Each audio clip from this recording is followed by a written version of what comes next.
नमस्कार, मैं हूं अश्विनी कुमार मिश्र। सबसे पहले नजर डालते हैं अब तक की सुर्खियों पर। राष्ट्रपति द्रौपदी मुर्मू ने प्रवासी भारतीय सम्मेलन के समापन सत्र को किया संबोधित। प्रवासियों से 21वीं सदी में भारत के विकास में बढ़ चढ़कर भागीदारी करने का किया आह्वान। प्रवासी भारतीयों को किया सम्मानित।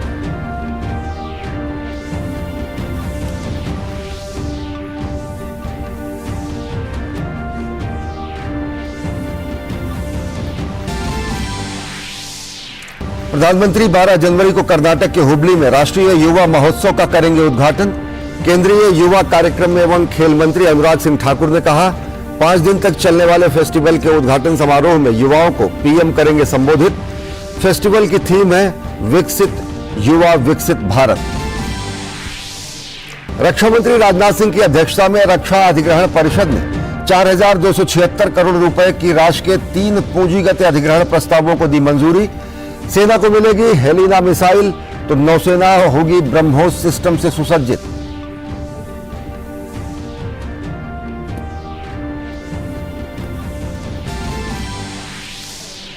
जोशीमठ में जमीन धंसने के मामले को लेकर धर्मगुरु स्वामी अभिमुक्तेश्वरानंद की याचिका पर सुप्रीम कोर्ट 16 जनवरी को करेगा सुनवाई।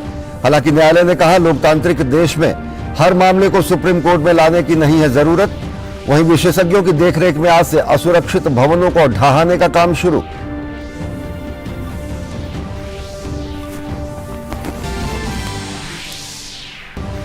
लोगों की आर्थिक प्रगति के लिए महत्वपूर्ण है वित्तीय समावेशन। कोलकाता में G20 वर्किंग ग्रुप की बैठक में केंद्रीय मंत्री अर्जुन मुंडा ने कहा, समान अवसरों और समावेशी विकास का हिमायती है भारत।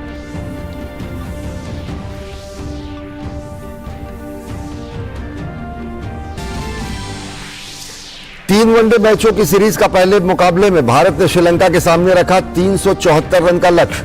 7 विकेट पर 373 रन बनाए। विराट कोहली ने खेली 113 रन की शानदार पारी। रोहित शर्मा ने 83 और शुभमन गिल ने 70 रन का दिया योगदान।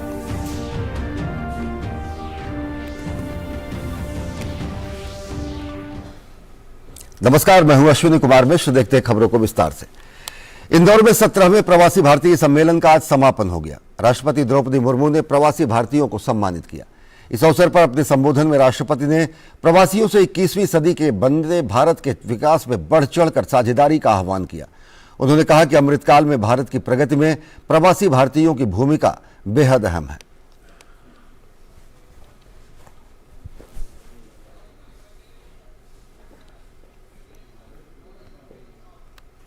We are facing challenging times today, with economic and geopolitical upheaval all around us. Amid all these challenges, India is engaging with the world with greater self-confidence and a wider goal of securing national interest. This can be seen in our strong relations with all major countries and our leadership on various global platforms. As you know, India is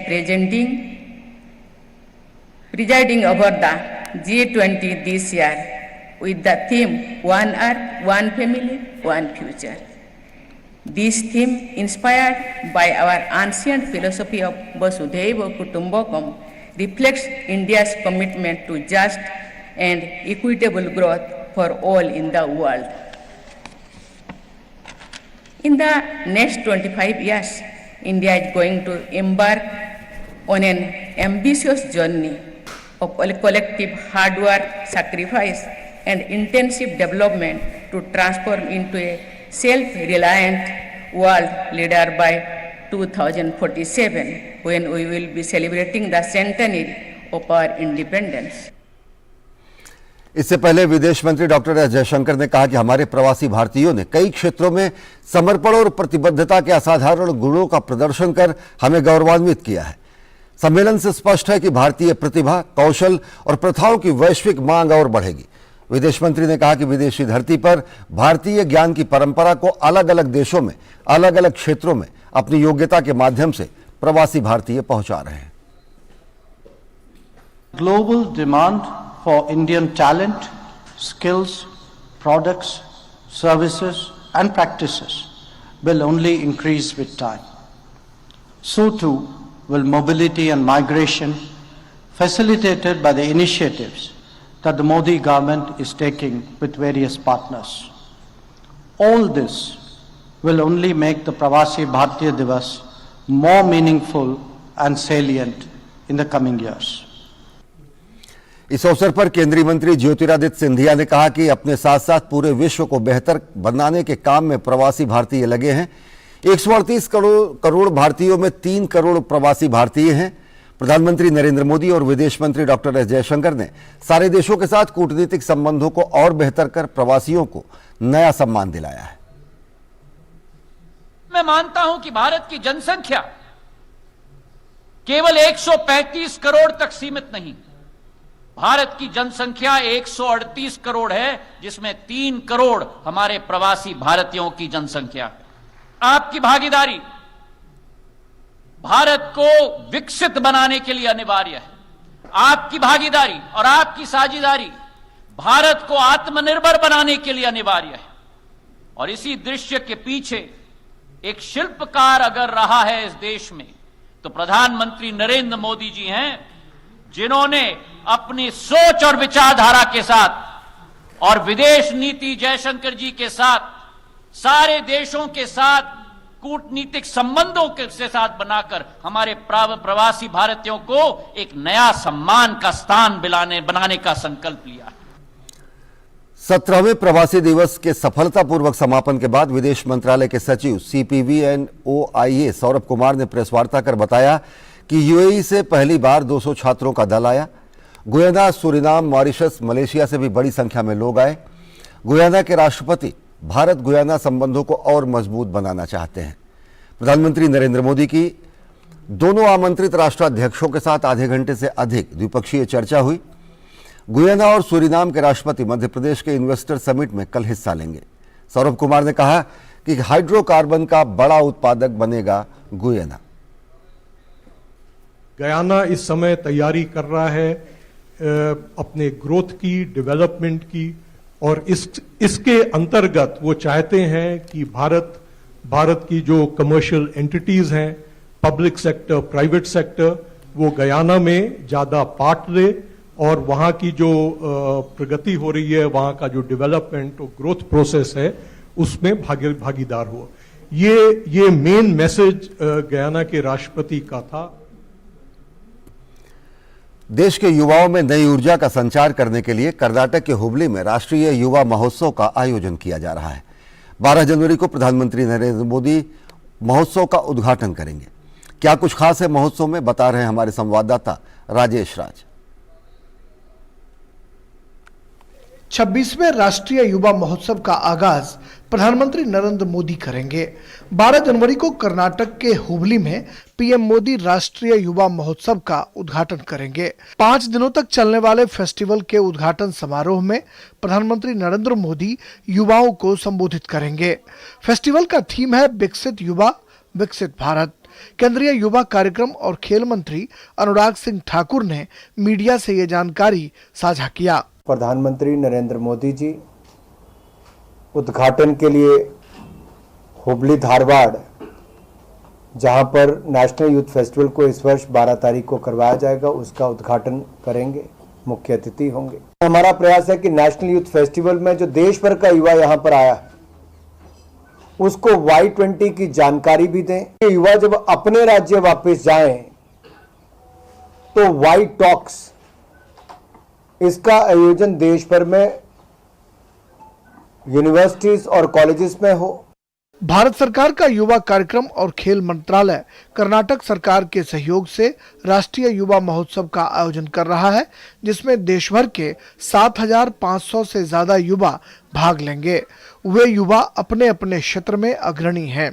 इस सम्मेलन में कई प्रकार के आयोजन और खेल प्रतियोगिताएं आयोजित किए जाएंगे, जिसमें युवा शिरकत करेंगे और देश के विभिन्न समसामयिक मुद्दों पर चर्चा भी करेंगे। A variety of activities are organized to engage youth throughout this 5-day period. There are also adventure sports activities like scuba diving that are organized for the benefit of the participants. National youth festival green youth festival होगा, जिसमें young artist camp और youth adventure camp आकर्षण के केंद्र होंगे। 15 जनवरी को सुबह 6 बजे से 8 बजे तक योगाथन का भी आयोजन किया जा रहा है, जिसमें कर्नाटक के 31 जिले के 5 लाख से ज्यादा लोगों को योग करने का अवसर मिलेगा। भारत युवाओं का देश है और इस देश की आत्मा युवाओं में बसती है। जो युवा यूथ फेस्टिवल के जरिए ऊंची उड़ान भरने में जुटे हैं। कैमरामैन विनय तिवारी के साथ नई दिल्ली से मैं राजेश राज, डीडी न्यूज के लिए। रक्षा मंत्री राजनाथ सिंह की अध्यक्षता में आयोजित रक्षा अधिग्रहण परिषद की बैठक में 4,276 करोड़ रुपए की राशि के 3 पूंजीगत अधिग्रहण प्रस्तावों के लिए आवश्यकता की स्वीकृति की मंजूरी दी गई। इनमें 3 प्रस्तावों में से 2 भारतीय सेना के लिए हैं, जबकि 1 भारतीय नौसेना के लिए है। रक्षा अधिग्रहण परिषद की मंजूरी के बाद सेना को Helina, anti tank guided missile, launcher और संबंधित सहायक उपकरण मिलेंगे, जिन्हें उन्नत हल्के हेलीकॉप्टर में एकीकृत किया जाएगा।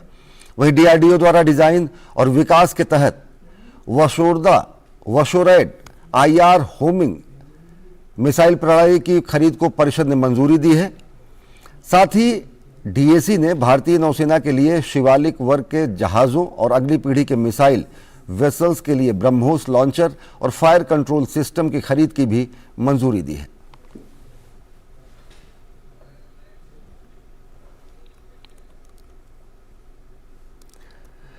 Academy of motion picture arts and sciences ने ऑस्कर के लिए योग्य 301 फीचर फिल्मों की सूची जारी की है, जिनमें RRR, Gangubai Kathiawadi, the Kashmir Files और कांतारा जैसी भारतीय फिल्में शामिल हैं। रिमाइंडर सूची में ऐसी फिल्में हैं जो आधिकारिक तौर पर विभिन्न श्रेणियों में दूसरी फिल्मों को टक्कर देंगी। अब देखना दिलचस्प होगा कि क्या ये भारतीय फिल्में 24 जनवरी को घोषित होने वाले अकादमी पुरस्कारों के अंतिम नामांकन में शामिल हो पाती हैं या नहीं। केंद्रीय मंत्री अनुराग सिंह ठाकुर ने कहा कि 100 साल से भारतीय फिल्मों ने दुनिया भर में समाज से जुड़े अनेक विषयों को बताने का काम किया। उन्होंने कहा कि कश्मीर फाइल्स और RRR जैसी फिल्मों ने न सिर्फ बॉक्स ऑफिस पर अच्छा प्रदर्शन किया, बल्कि लोगों तक अहम विषयों को भी पहुंचाया।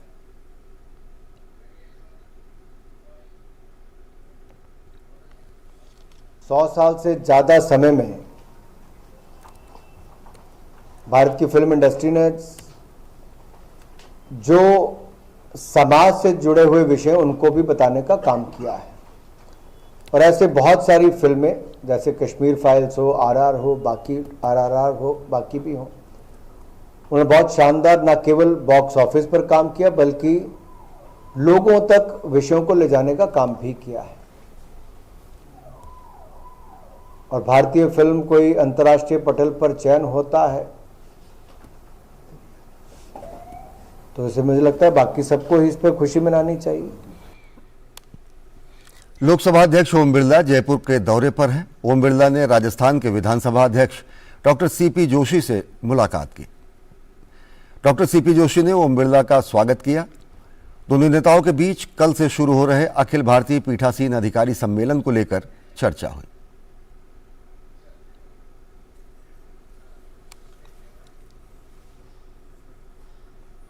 कल से शुरू हो रहे 2 दिवसीय विधानसभा अध्यक्षों के सम्मेलन से पूर्व विधानमंडलों के सचिवों का 5वां सम्मेलन जयपुर में शुरू हुआ है।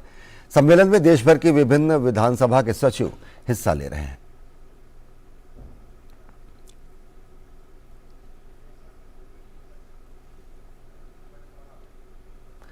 सम्मेलन की अध्यक्षता करते हुए लोकसभा के सेक्रेटरी जनरल उत्पल कुमार सिंह ने कहा कि देश की विधानसभाओं को डिजिटल माध्यम से अधिक जोड़ा जाए और इसके प्रयास जारी हैं।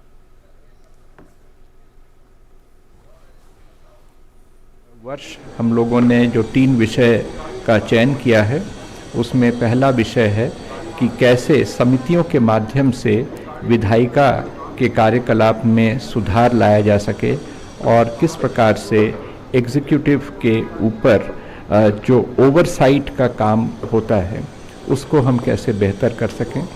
इसके अलावा कैसे डिजिटल टेक्नोलॉजी का इस्तेमाल करके विधायिकाओं को एक दूसरे के साथ जोड़ा जा सके, ताकि जो अच्छे कार्य कहीं हो रहे हैं उसकी जानकारी एक दूसरे को भी मिले और जनसामान्य को भी मिले। साथ ही जो प्रोसीडिंग्स होती हैं हाउसेस की, उसको भी जन सामान्य तक हम लोग ले जा सकें, ताकि उनके चुने हुए जो प्रतिनिधि हाउस में आते हैं और यहाँ पार्टिसिपेट करते हैं, उनके मुद्दों को उठाते हैं, उसकी भी जानकारी लोगों तक पहुँच सके। इस अवसर पर राज्यसभा के सेक्रेटरी जनरल प्रमोद चंद ने कहा कि सम्मेलन में पीठासीन अधिकारी नियम, प्रक्रियाओं और संचालन के तौर तरीकों का एक दूसरे से आदान प्रदान करते हैं। मुख्य रूप से जो सचिवों का सम्मेलन हो या पीठासीन अधिकारियों का सम्मेलन राष्ट्रीय स्तर का होता है, इसमें जो आपस के समस्याएं आती हैं सदन चलाने में, या जो हमारी प्रक्रिया और संचालन के नियम हैं, उनको हम लोग एक दूसरे से परस्पर उस पर बात कर सकते हैं, एक दूसरे से जो बेहतर प्रैक्टिसेस उनको अडॉप्ट भी कर सकते हैं। अन्यथा कभी मौका नहीं मिलता है एक दूसरे को, लेजिस्लेचर के ऑफिसर्स को मिलने का। तो ये जो बनी है या जो भी परंपरा चली आ रही है, ये अगर चलती रहेगी तो हमेशा ही धीरे धीरे वन नेशन वन प्लेटफॉर्म, जो हमारे माननीय प्रधानमंत्री जी का भी सब मतलब विचार है, उनकी सोच है, उसको करने में इसका बहुत बड़ा योगदान है। केंद्रीय स्वास्थ्य एवं परिवार कल्याण मंत्री डॉक्टर मनसुख मांडविया ने कहा है कि ई संजीवनी भारत की डिजिटल स्वास्थ्य पहल को सशक्त बना रही है। इसके माध्यम से देश के दूर दराज के क्षेत्रों में भी लोगों को गुणवत्तापूर्ण स्वास्थ्य सेवाएं मिल रही हैं। सरकार की इस मुफ्त स्वास्थ्य टेली परामर्श सेवा ई संजीवनी का अब तक 9 करोड़ लोग उपयोग कर चुके हैं, जो एक बड़ी उपलब्धि है। ई संजीवनी एक राष्ट्रीय टेली परामर्श सेवा है जो एक डिजिटल प्लेटफॉर्म के माध्यम से स्वास्थ्य सेवाएं प्रदान करने का विकल्प प्रदान करती है। ई संजीवनी आयुष्मान भारत, स्वास्थ्य और आरोग्य केंद्र क्षेत्र में सामान्य और विशेष सेवाएं प्रदान करती है। इसके माध्यम से लाभार्थी डॉक्टरों और स्वास्थ्य विशेषज्ञों से सीधे ऑनलाइन संपर्क कर सकते हैं। स्वास्थ्य एवं परिवार कल्याण मंत्री डॉक्टर मनसुख मांडविया ने कहा कि ई संजीवनी भारत की डिजिटल स्वास्थ्य पहल को सशक्त बना रही है।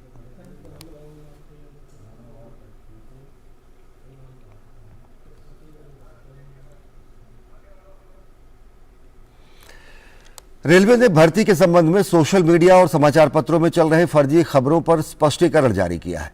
रेलवे ने कहा कि आरपीएफ या रेल मंत्रालय द्वारा अपनी आधिकारिक वेबसाइट या किसी प्रिंट या इलेक्ट्रॉनिक मीडिया के माध्यम से भर्ती की कोई अधिसूचना जारी नहीं की गई है। गौरतलब है कि रेलवे सुरक्षा बल यानी आरपीएफ में कांस्टेबल के 19,800 पदों पर भर्ती के संबंध में मीडिया में फर्जी खबरें चल रही थी।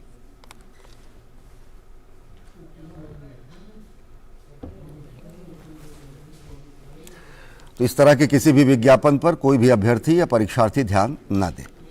मेघालय दक्षिण पश्चिम गारो हिल्स जिले के 2 दिवसीय दौरे पर केंद्रीय मत्स्य, पशुपालन और डेयरी मंत्री पुरुषोत्तम रूपाला पहुंचे।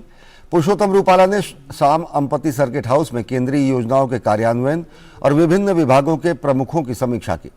इस दौरान केंद्रीय मंत्री रूपाला ने अंपति जिला प्रशासन के अधिकारियों, स्थानीय समुदाय के साथ बैठक कर विभिन्न विषयों पर चर्चा की। केंद्रीय मंत्री ने अधिकारियों को केंद्र की मोदी सरकार की अनेक जन कल्याणकारी योजनाओं का लाभ अधिक से अधिक जनसामान्य तक पहुंचाने का निर्देश दिया।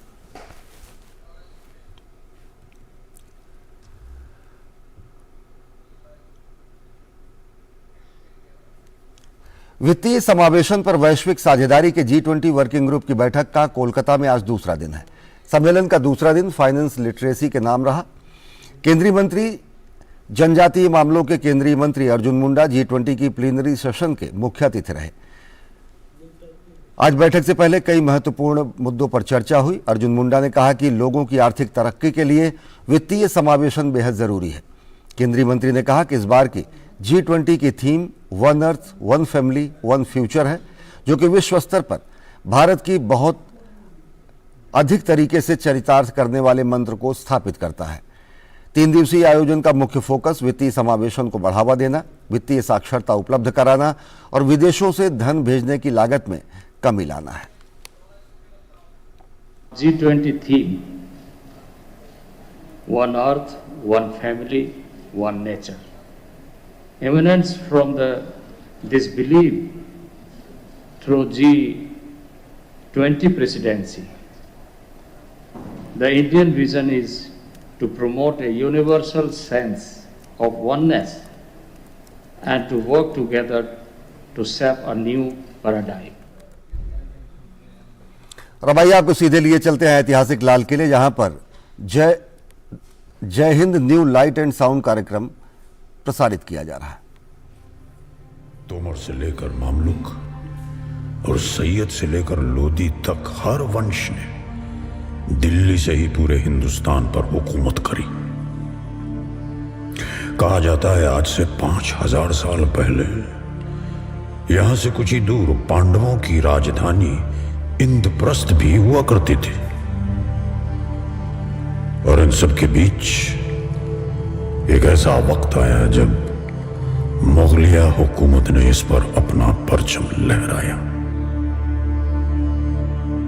सियासी वजहों के तहत शाहजहां ने अपनी पुरानी राजधानी आगरा को छोड़कर इस लाल किले की बुनियाद डाली और दिल्ली को अपनी नई राजधानी बनाकर यहीं से पूरी मुगल सल्तनत पर हुकूमत का आगाज किया।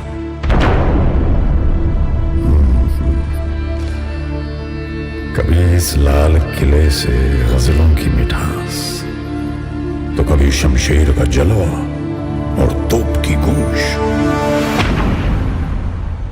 कभी यहां से पूरे हिंदुस्तान पर राज हुआ, तो कभी उसी हिंदुस्तान के देशभक्तों पर मुकदमा।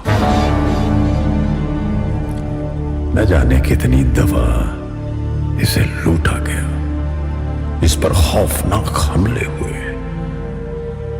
न जाने क्या क्या देखा है इन दीवारों ने, पर यह लाल किला ही तो है जिसने मुझे यानी कि वक्त को ये सब सहने के बावजूद मात दे दी। न सिर्फ पिछले 400 साल से ये यहां बेबाक और निडर खड़ा है, बल्कि आज भी हिंदुस्तान का बुलंद निशान है।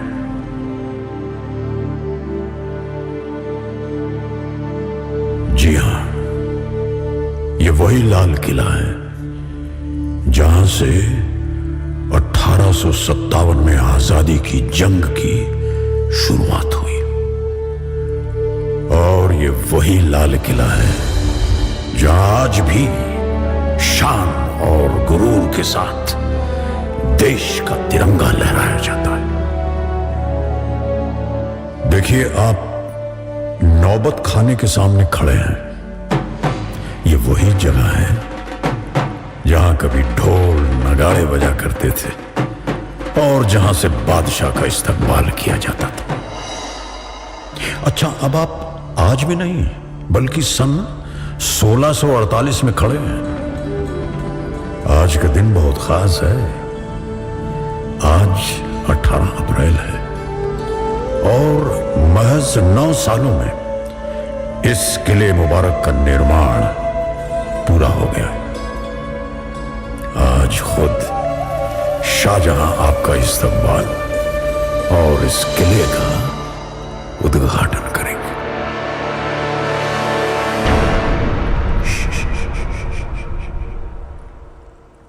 अपनी नजरें जरा नीची कर लें।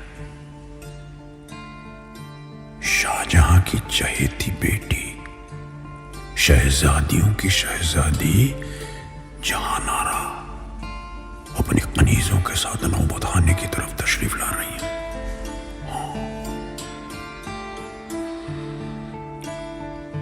17 साल की यह शहजादी हिंदुस्तान की बादशाह बेगम भी है। हालांकि बादशाह की 3 बेगमें हैं, पर वह सुनते केवल अपनी सबसे प्यारी बेटी जहानारा की है।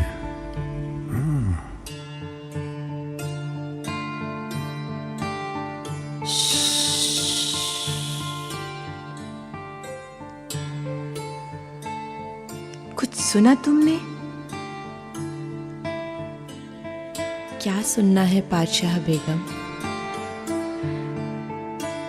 कल कल बहती यमुना की लहरों की आवाज, कितनी सुरीली है इसकी तान। वालिद साहब ने अपनी नई राजधानी के लिए ये जगह चुनी है। यमुना हमारी हिफाजत भी करती है, खुशहाली, तरक्की और हमेशा आगे बढ़ते रहने की नसीहत भी देती है। सुनो, गौर से सुनो, यमुना गाती है। जी बादशाह बेगम, सचमुच बहुत सुरीली है ये आवाज। जैसे छेड़ दिया है किसी ने राग दरबारी। नहीं नहीं, ये तो है राग हिंडोल। शहजादी साहिबा, देर हो रही है, हमें चलना चाहिए। बादशाह हुजूर दीवाने आम पहुंचते ही होंगे। हाँ हाँ, तो फिर चलो, जल्दी चलो। आज तक आप शाहजहां से सिर्फ किताबों के पन्नों में मिले होंगे। आज मैं आप सभी को उनके दरबार में शामिल होने की दावत देता हूं। अब आप कोई और नहीं बल्कि शाहजहानाबाद के निवासी हैं। तो चलिए चलिए, जहां पना सबके इंतजार में बेचैन हो रहे होंगे। चलिए चलिए, जल्दी चलिए।